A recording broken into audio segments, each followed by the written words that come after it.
Hi everyone, আমি তাপসী আর আমার আরো একটি নতুন ব্লগে আপনাদেরকে স্বাগত জানাচ্ছি। কেমন আছেন আপনারা? আশা করি আপনারা সবাই ভালো আছেন আর সুস্থ আছেন।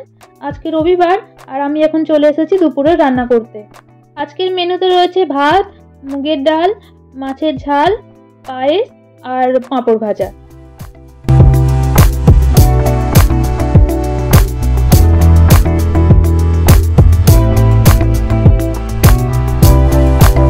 ভাতটা হয়ে গেছে, নামিয়ে দিয়েছি, আর ডালটাও সাঁতলানো হয়ে গেছে। এবার পাঁপড়গুলো ভেজে নিচ্ছি।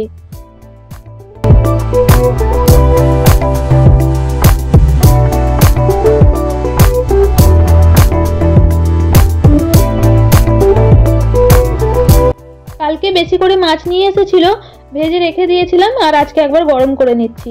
কালকের মতন করেছিলাম আর আজকের জন্য রেখে দিয়েছিলাম।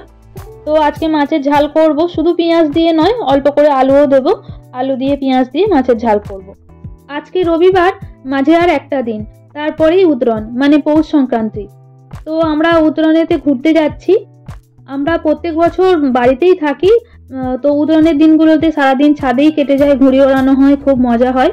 কিন্তু এই বছর 2-3 হলো উত্তরণের সময় যেহেতু একসাথে দুদিন পরস্পর ছুটি পাওয়া যায়, তো সেই জন্য আমরা কোথাও না কোথাও ঘুরতে যাচ্ছি। আগের বছর যেমন স্ট্যাচু অফ ইউনিটি গেছিলাম, সে এক অদ্ভুত সুন্দর অভিজ্ঞতা। ওয়ার্ল্ডের সব থেকে টলেস্ট স্ট্যাচু।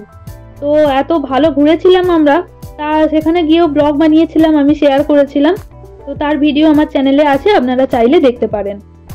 এবারে আমরা মুম্বাই যাচ্ছি।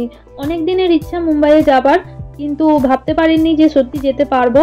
আমার হাজব্যান্ডও এর আগে কোনোদিন যায়নি, তো সেই জন্য বললো চলো এখান থেকেই ঘুরে আসি। 2 দিনেরই ছুটি, বেশি দিনের নয়, যেহেতু 2 দিন এখানে বাজার বন্ধ থাকে। তো সেই জন্য 14 তারিখে যাবো। আমাদের 14 তারিখে ভোরবেলা ট্রেন আছে, আর 14 তারিখ, 15 তারিখ, 16 তারিখে আমরা চলে আসবো।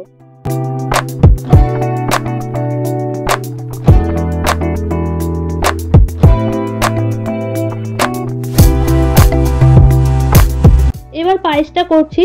পাউডার দুধটা গুলে নিয়েছি একটু জল গরম করে, আর পায়েসের চালটা ধুয়ে দিয়ে দিলাম। এটা গোবিন্দভোগ চাল, দেশ থেকে নিয়ে এসেছিলাম এই পায়েস করার জন্য। তারপরে খিচুড়ি করলে খিচুড়িতে একটু দিলে অল্প করে খুব সুন্দর গন্ধ বেরোয়, বেশ ভালো লাগে। আর এবার 4টে এলাচ আর তেজপাতা দিয়ে দিলাম এর মধ্যে। অল্প করে একটু নুন দিয়ে দিলাম, আর কাজু দিয়ে দিলাম। কিশমিশ দিইনি, বাবু কিশমিশ দিলে খেতে চায় না, তো সেই জন্য আমি শুধু কাজুটাই দিই। আগে দিতাম, ও বেশি ফেলে দিত, কিন্তু এখন আর দিই না, ও খেতে চায় না বলে, সেই জন্য আর দিই না। আর এদিকে তরকারিটাও হয়ে এসেছে, একটু জল রয়েছে এখনো, আর একটুখানি শুকনো শুকনো হবে। ডাল করেছি যেহেতু, এতটা জল রাখবো না। আর একটুখানি কসুরি মেথি এখানে হাতে করে ঘষে দিয়ে দিলাম এর মধ্যে। একটুখানি 2-5 মিনিট ফুটিয়ে জলটা একটু শুকিয়ে গেলে বন্ধ করে দেবো।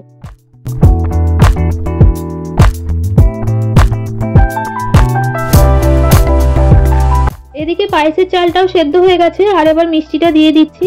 গুড়ের পায়েস করছি। এবারে দেশ থেকে আসার সময় খেজুরে গুড় নিয়ে আসবো ভেবেছিলাম, কিন্তু তখনও খেজুরে গুড় ওঠেনি, সেই জন্য একটু পাটালি নিয়ে এসেছিলাম। এর আগেও একদিন পায়েস করেছিলাম, আর বাকিটা ছিল, তো সেইটা দিয়েই আজকে পায়েস করলাম।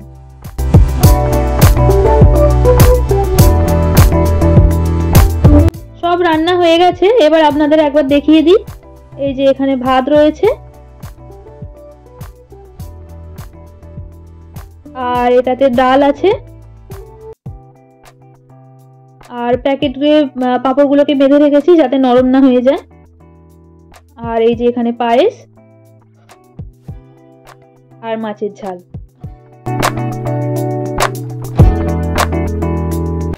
সবাইকার ঘুড়ি ওড়ানোর আওয়াজ শুনে সুরজও ঘুড়িলাটাই নিয়ে ছাদে চলে এসেছে।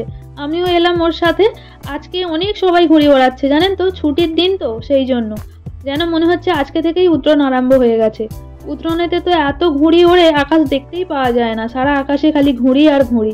আর এই যে তারগুলো দেখছেন, তারেতে প্রচুর ঘুড়ি জড়িয়ে থাকে।